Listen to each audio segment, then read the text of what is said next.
Hello. So today we are going to study about task, process and thread. So here we have in the last class we discussed about task, process and threads. If a process is having different states, right, ready, running, completed are all the different states which are defined by particular conditions. So these are all the conditions, right? So depending on these condition, the particular state gets executed. Okay, so we should remember these states because it is called as process die cycle, in which a process will start and it will get completed. Next, what is thread?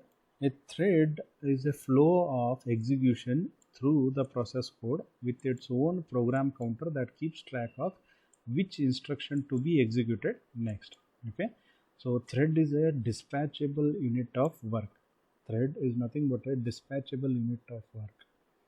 It consists of thread ID, program counter, stack, register set, and it is also called as a lightweight process. Basically, a thread is nothing but a part of execution of a process. So that's why a process might have different threads. So for each thread, there should be a particular ID should be there, and for each thread, a program counter will be there, stack and register, everything should be allotted for a particular thread. A thread is easy to create and to destroy. Now you can see over here, so there are two threads that we are having over here, two pictures. In one picture there is only one thread, and to that thread it is the register is allocated, code is allocated, data is allocated, files and stack. So that means what, this is the overall process. To this process, in this process a particular thread has been created, which is nothing but a part of a process. To that process the register, code, data, files, everything has been allotted. So that's why it is called a single threaded process. If in a process, if there are three or four multiple threads gets created, then it is called as multi-threaded process. The problem is for each thread, okay, so the processor will allot its own stack pointer, register, program counter and everything. So each thread will be having every resources that is necessary for getting executed. So such a process is called as multi-threaded process. Then called it concept of multi-threading. An operating system has user level thread and kernel level thread. Normally user level threads are managed without the kernel support, which are created by the person who programs it, or normally it is created by user. Operating system supports and manages the kernel level threads. Okay, so multi-threading is a type of execution model that allows multiple threads to exist within the context of a process such that they execute independently and share their process resources. A thread maintains a list of information relevant to its execution, including priority schedule, exception handlers, a set of CPU registers, stack state, and address space. Okay, that's what I told you. In this, that has been defined. If there are multiple threads have been created, each thread is allotted with a stack, register sets, program counter, and everything. Okay, so that it can execute independently, and ultimately the results will be combined to get the output of a particular process. Then what are the benefits of multi-threading? There are different benefits are there. First one is less time to create a thread than a process. Okay, so as you know that thread is a part of a process, so that's why in creating a process it will take much amount of time, whereas a thread will take less amount of time than a process. Less time to terminate a thread than a process, less time to switch between a thread, and also it enhances the efficiency in communication. No need for kernel to intervene. Okay, so kernel doesn't get intervened in this process. It improves process throughput and responsiveness users. Then thread standards. These are the some of the commands which are used to execute a particular thread. So these have to be included in case of C program or in case of any programming language that is getting used. First one is pthread create. A program is started by execution. A single thread is created known as an initial thread or main thread. If the single thread that is getting created It is called as initial thread or main thread. This is the process to create a thread in a process.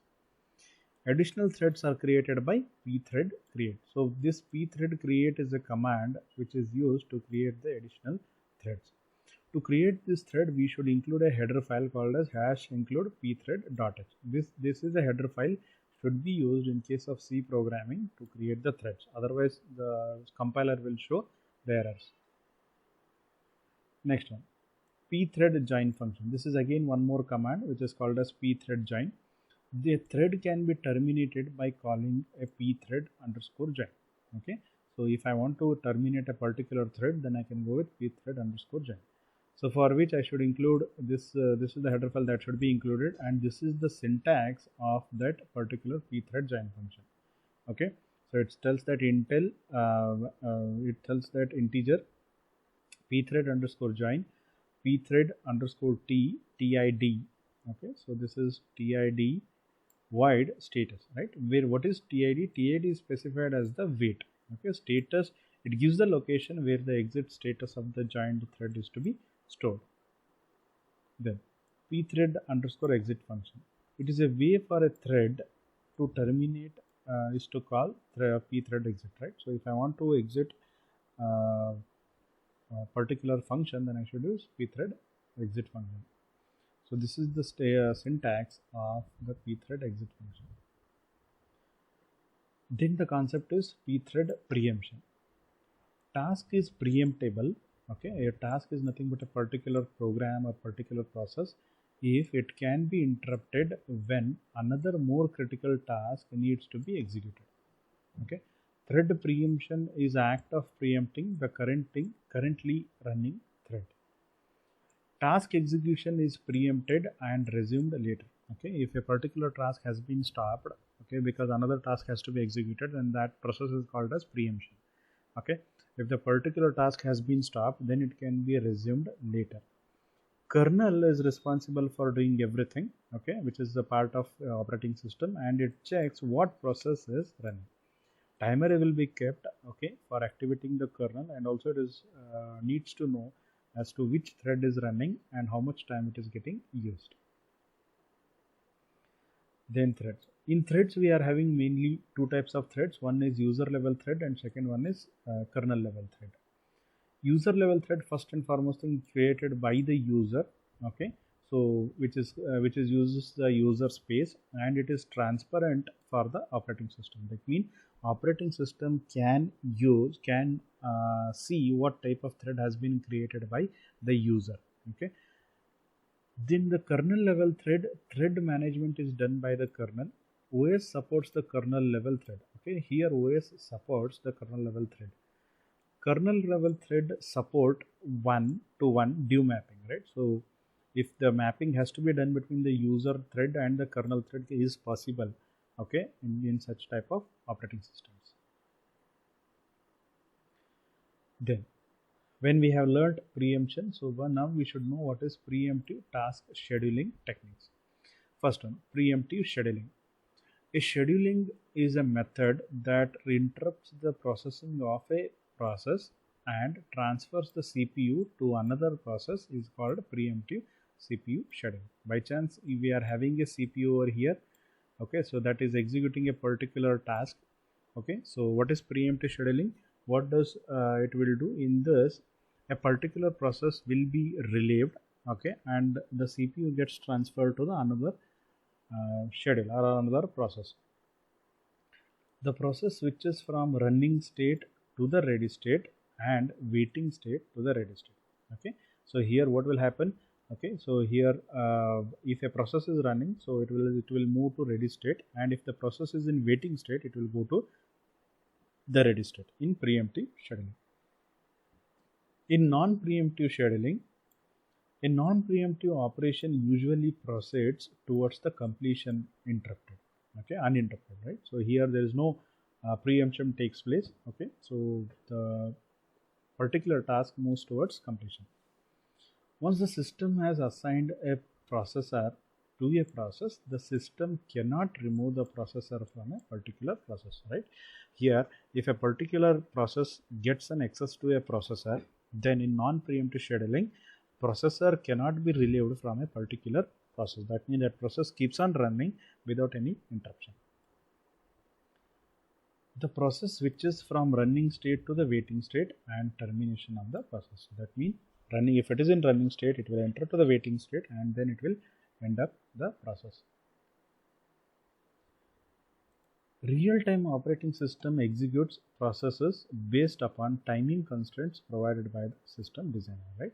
So this real-time operating system must and should have to have the timing constraints over here. Okay, so this timing constraint has to be taken care by a designer. Otherwise, what will happen? The system might miss the next task which is assigned. The most reliable way to meet the timing constraints accurately is to build a preemptive OS and to use priorities to control what processes runs at any given time. Right? So the reliability to build a particular OS is to use a preemptive method. That means if any critical task needs to get executed, so the particular task which is in process should be stopped and the critical task should be executed. Okay, that is nothing but priority level. Okay, and also it should execute at a particular given time. There should not be any delay or lapse in execution of the processes. So then we are having some algorithms. That is, first one is preemptive shortest job first. Okay, so this is the algorithm. In this algorithm, a task is chosen whose remaining runtime is shortest. Okay, so in this algorithm, a task is chosen, okay, which is running and whose remaining runtime is shortest.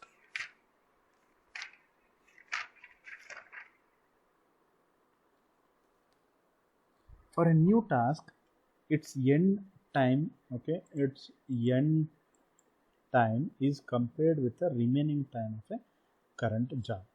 Okay, so its a time is compared with the remaining time of a current job. If a new task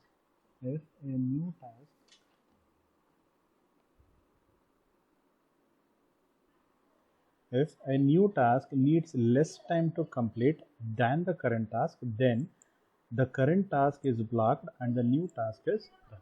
So this is how the time to run gets reduced. It is used for batch systems and provides advantages to new tasks, so that the new task gets access to the CPU and starts getting executed early. Then the second algorithm is we are having round robin scheduling. In round robin, okay, is a preemptive scheduling algorithm.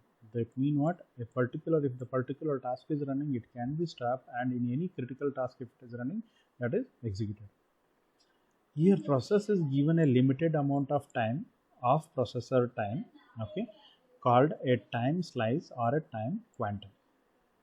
If a process does not complete before its quantum expires, the system preempts it and gives a processor to the next waiting process. Okay, it means if there are many processes are there in a waiting, so what does the round robin will do?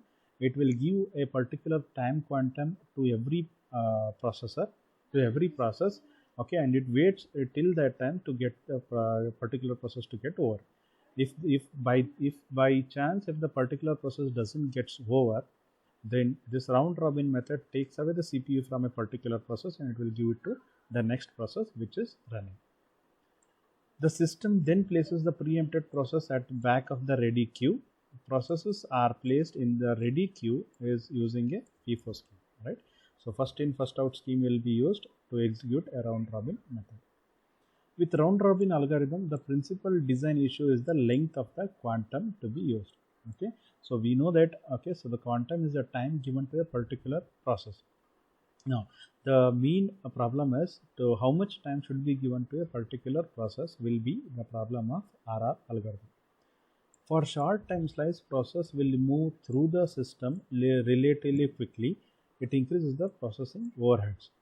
If there are n processes in the ready queue and the time quantum is q, then the process gets 1 by n of the CPU time in chunks at most q time units at once. Okay, so this is how the round robin scheduling takes place. The most important point in round robin method is that it is preemptive scheduling algorithm, that we have to remember. Okay, it is preemptive scheduling algorithm. Then we are having priority based scheduling. So priority CPU scheduling algorithm is again a preemptive and a non-preemptive algorithm. Round robin was only preemptive, but priority is preemptive as well as non-preemptive algorithm. In this scheduling algorithm, CPU select higher priority process first. Okay, so if the priority is scheduled for a particular process, so CPU will select higher priority first. If the priority of two processes is same, then FCFS scheduling algorithm is applied for solving the problem. That is first come first serve basis. First come first serve basis scheduling algorithm is used for solving a particular problem. A priority number is associated with each process. The CPU is allocated to the process with the highest priority. Waiting time is more for lower priority process even if their required CPU burst time is less. Priority scheduling algorithm faces the starvation problem. The starvation problem can be solved by using the aging techniques. Okay, so in aging, priority of the process will increase, which is waiting for long time in the ready queue. Then task communication. Okay, so when the task has been done, we should know how does it communicate. So first one is shared memory. A region of the memory that is shared by cooperating process is established. Processes can then exchange information by reading or writing or writing data to the shared region. Then pipes. Pipes allow transfer of data between the processes in first out manner, that is FIFO, and they also allow the synchronization of process execution. Then we have to consider the message passing. Two processes communicate with each other by passing the message. If there are different messages processes are there, so the process will communicate by using the passing messages. First one is message queue. Messages allow multiple processes on the same Unix machine to communicate by sending and receiving messages among themselves. A message queue is a linked list of messages stored in kernel and identified by a message queue identifier. So this is the diagram which represents how does the message queue will represent. Okay, so these are all is represented by messages which are in queue, and this is a receiver and this is all senders. So sender keeps on sending the messages. Okay, so though all those messages will be in queue and finally it will reach to the receiver. Then we are having the mailbox. Mailboxes are similar to queues. The capacity of the mailbox is usually fixed after initialization. Some RTOS allow only a single message in the mailbox. It also allows a prioritization of messages.